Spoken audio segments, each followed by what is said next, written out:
Please welcome Demetra George. Hey, good morning, and thank you for having me here again at the EA conference. One thing that I'd like to do is to pass around my guest book, and if people would like to sign it, it would be great to have your name in here. And if you want to add your email, then I can let you know about other things that I'm doing.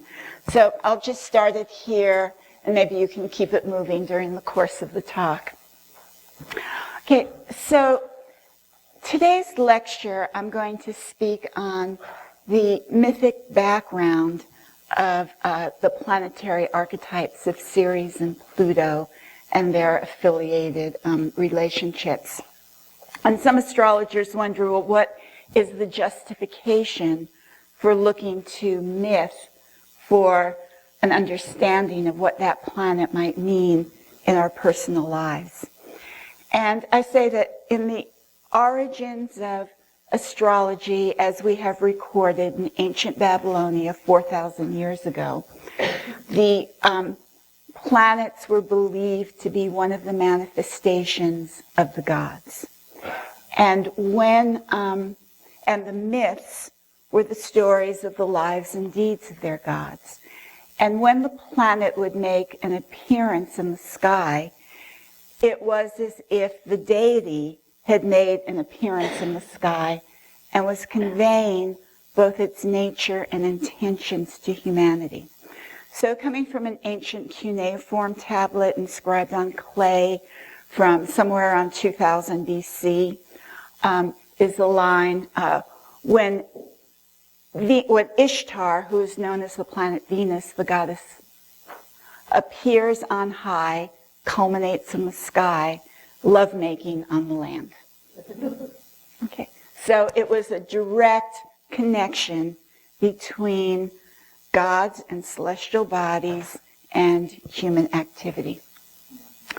Now, in the intervening years, Carl Jung said that the ancient gods have now withdrawn from the celestial spheres and from Mount Olympus, and that they've withdrawn into the personal psyche where they reside as our neuroses and complexes.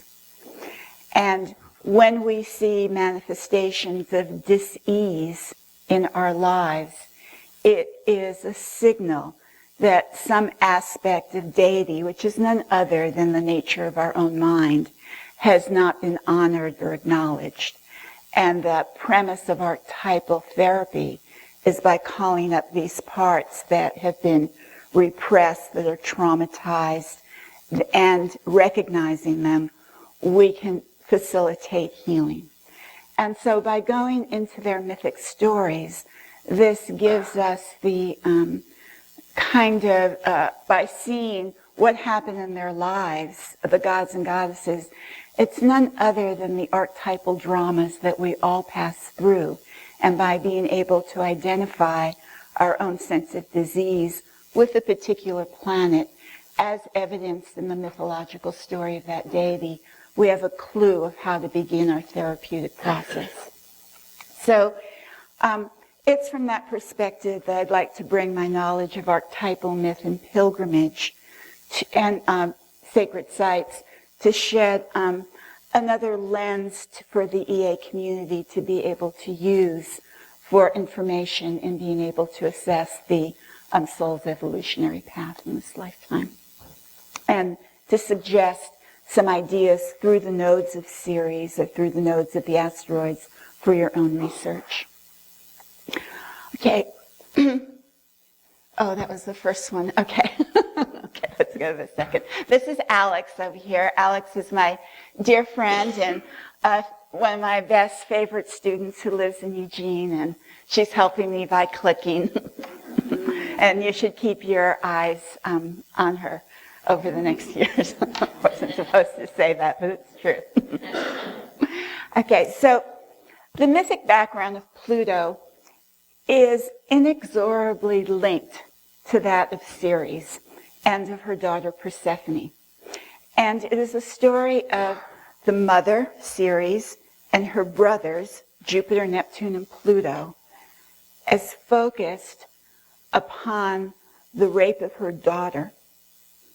And it's a story of betrayal, of violation, loss, grief, rage, depression, and eventual reconciliation and renewal. And so I want to explore how their interactions can illuminate the web of complex relationships that are constellated when these celestial bodies are connected in the horoscope. So in the course of this, I will probably be flipping back and forth between the Greek and Roman name of the same archetypal deity. So the Romans knew the goddess as Ceres, but the same goddess was known to the Greeks as Demeter. In the same way that Proserpina is the same figure as Persephone. Okay. Pluto, to the Romans, was called Hades by the Greeks, and Neptune was known as Poseidon. So in the course of this lecture, I might be going back and forth here and there, but this is so that you can know that. And in fact, in our astrological pantheon, with the exception of Hades, there are asteroids that have each of these names that can be placed in natal charts. And we'll see an example of that near the end. Okay. So Pluto is the core of the EA teachings. And in Greek myth, Pluto is the god of the dead and the lord of the underworld. And what he symbolizes is the hidden wealth from under the earth, which is both the fertile soil, which nourishes the crops and the grain, of the mined wealth of gold and silver and other metals, as well as oil, which has been called black gold.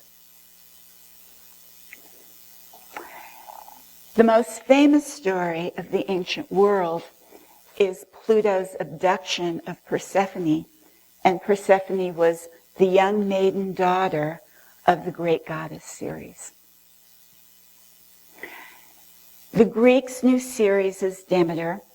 She was a goddess who gave the gift of agriculture to the Greek people, which meant that they could plant a grain, cultivate it, and have a stable and secure food supply and not have to wander all over the earth looking for animals and nuts and berries. And that this allowed civilization to occur. And Ceres also gave them the mysteries, which are the mysteries of renewal. And so her symbols are the shafts of grain by which she fed the people, the opium poppy by which she solaced the grief, and the serpents, which are the chthonic mysteries of regeneration. Okay. And so after Ceres' daughter Persephone was returned to her from her time in the underworld, Ceres instituted the Eleusinian mysteries.